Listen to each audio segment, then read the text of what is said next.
بسم اللہ الرحمن الرحیم والصلاة والسلام علی سید الانبیاء والمرسلین محمد وعلى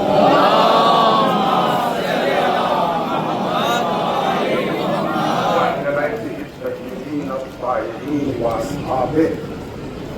حضرت امام حسین علیہ السلام کی قربانی وہ عظیم تر قربانی جو ایک عظیم مقصد کی خاطر انجام پائی تھی، ہم اس کی یاد منانے کے لیے جمع ہوئے ہیں۔ اور یاد ہم کیوں مناتے ہیں؟ یاد ہم اس لیے مناتے ہیں کہ یہ قربانی اگر ہمیں یاد رہے گی تو حسین کا وہ مقصد ہمارے پیش نظر رہے گا۔ جب تک ہم جیئیں گے مقصد امام حسین کی خاطر جیئیں گے۔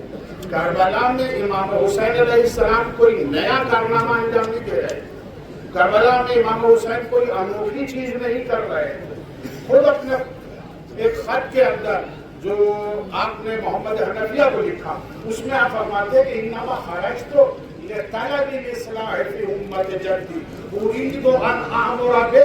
عن المنکر، میں اپنے جد کی امت کی اصلاح کے لیے نکلا، میرا ارادہ امر بالمعروف اور نہی عن المنکر ہے۔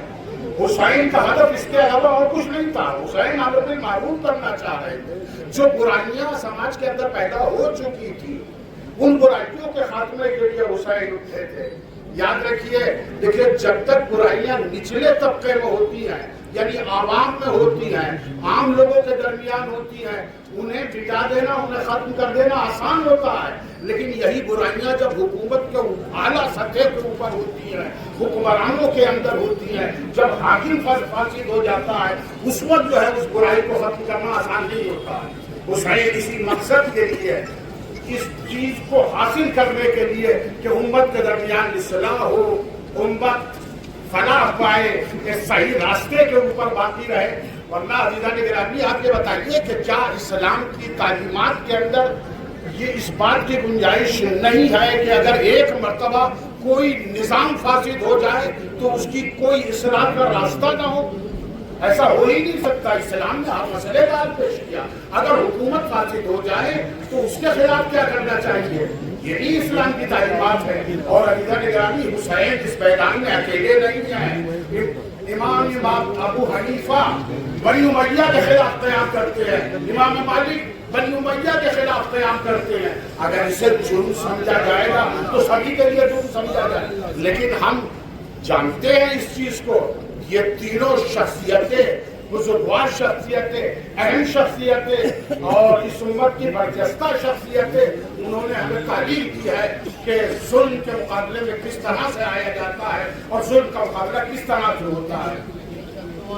آپ جس مقصد کی خاطر جو ہے وہ یہاں جمع ہوئے ہیں، آپ عزادار امام حسین ہیں، آپ حسین کے پیغام کو نشر کرنے والے ہیں۔ دیکھیے آپ کے جلوس کی حیت ایسی ہونی چاہیے، جلوس آپ کا اس صورت میں ہونا چاہیے کہ آپ کے جلوس کو دیکھ کے لوگ یہ کہہ سکیں کہ واقعی یہ صحیح معنی میں عزادار ہے۔ لہذا آپ سے میں خصوصی طور کے اوپر درخواست کر رہا ہوں، راستے میں کوئی کام آپ کا ایسا نہیں ہونا چاہیے کہ جو آپ کے لیے باعث ننگوار بن سکے۔ لہذا اس چیز کو خصوصی طور کے اوپر مد نظر رکھتے ہو، اور یہ تو آپ کے مد نظر رہے گا، آپ کس کی عزاداری کے لیے آئے ہیں، آپ کس کے پرچم کو لے کے آگے بڑھ رہے ہیں، امام حسین کے قدم کو لے کے آگے بڑھ رہے ہیں کہ جنہوں نے امر بالمعروف کو نہیں منکر کی خاطر قربانی پیش کیا ہے۔ ہم اظہار قربانی کے جذبات کے ساتھ یہاں جمع ہوئے ہیں۔ لہذا اپنے اس ہدف کو، اس مقصد کو اپنے پورے راستے کے اندر بلکہ ہر موقع کے اوپر اسے پیش نظر رکھتے ہوئے امام حسین علیہ السلام کی سیرت کے اوپر عمل کریں تاکہ اسلام زندہ رہے، قرآن زندہ رہے، اللہ اکبر کی صدائیں زندہ رہے۔ اور یہ یقین رکھیے جب تک آپ نے امام حسین کو یاد رکھا اس وقت تک آپ کا دین بھی سالم رہے گا، ایمان بھی سالم رہے گا، اور یہ اللہ اکبر کی صدائیں بھی زندہ رہے گی۔ صلی اللہ علیہ وسلم۔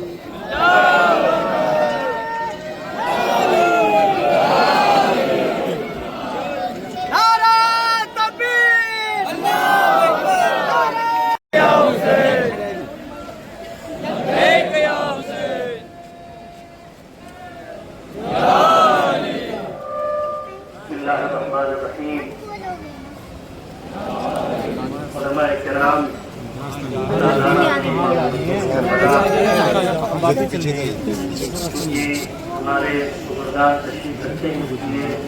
کوئی طویل گفتگو کہنا مقصود نہیں ہے، صرف ایک بات آپ کی خدمت میں بیان کر کے میں آپ کے درمیان سے رخصت ہونا چاہتا ہوں، وہ یہ کہ حسین اور حسینیت کا یہ کاروان آج جو جامع مسجد دہلی سے جلوس کی شکل میں سڑکوں پہ آیا ہے اور یہاں سے ہوتا ہوا جور باغ کربلا تک جائے گا، یہ کاروان امن کا درس لے کر، یہ کاروان عزت و شرف کا درس لے کر، یہ کاروان ہدایت کا درس لے کر، یہ کاروان کرامت کا درس لے کر، یہ کاروان سعادت کا درس لے کر سڑکوں پہ آیا ہے کہ آج ساری دنیا کو جینے کا طریقہ اگر سیکھنا ہے تو حسین سے سیکھو، اور مرنے کا طریقہ سیکھنا ہے تو بھی حسین سے سیکھو۔ مجھے تقریر نہیں کرنی، اس لیے علماء موجود ہیں، ان سے آپ سنیں گے، میں بس کچھ شعار بلند کروں گا اور گزارش کروں گا کہ آپ سب شعار کا جواب دیں۔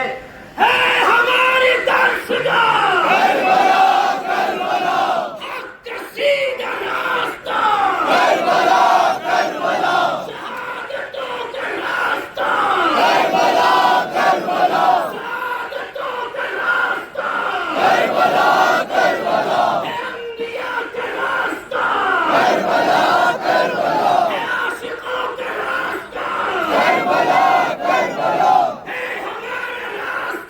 کربلا کربلا،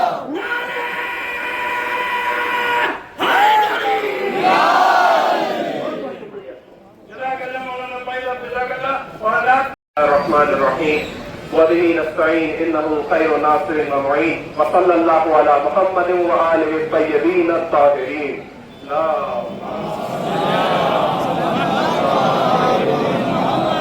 قال مولانا الامام الحسین علیہ السلام: لا ارى الموت الا سعادہ والحیاة مع الظالمین الا مرمہ۔ رسول اللہ صلی اللہ علیہ وآلہ وسلم کے نواسے امام حسین علیہ السلام یہ ارشاد فرماتے ہیں کہ حسین کی نظر میں ظالمین کے ساتھ اپنی زندگی گزارنا بالکل رسوائی ہے، اور حسین اپنی زندگی کو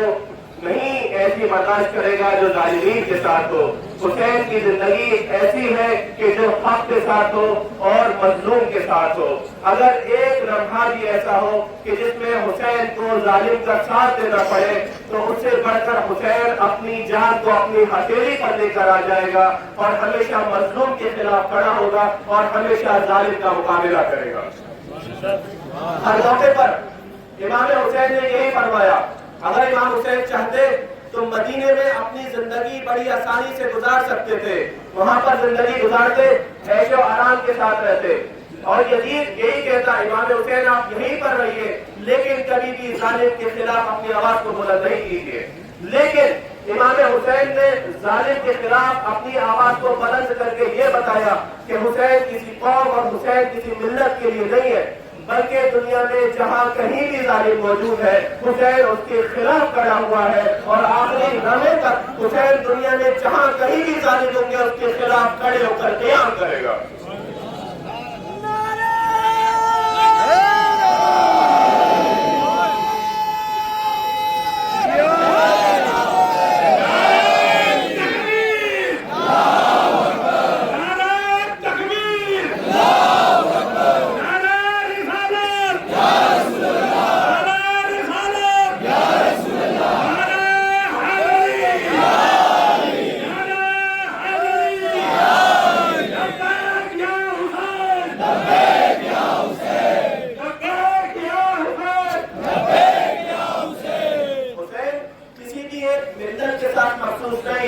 کسی بھی ایک مذہب کے ساتھ مخصوص نہیں ہے، جیسے کہ ہمارے ملک ہندوستان کے اندر صاف طور پر یہ دیکھا جا سکتا ہے، جہاں ہم دیکھتے ہیں ہمارے اہل سنت بھائی بھی امام حسین کے ساتھ ہے، ہمارے مسیحی بھائی بھی کرسچن بھائی بھی امام حسین کے ساتھ ہے، ہمارے ہندو بھائی بھی امام حسین کے ساتھ ہے۔ جب ان کے شانے پر ہاتھ رکھ کر پوچھا جائے آپ امام حسین کے ساتھ کیوں ہے، کیوں امام حسین کی چھوی لگاتے ہیں، تو پلٹ کر یہی جواب دیں گے کہ کیونکہ حسین ظالم کے خلاف تھے، کیونکہ حسین مظلوم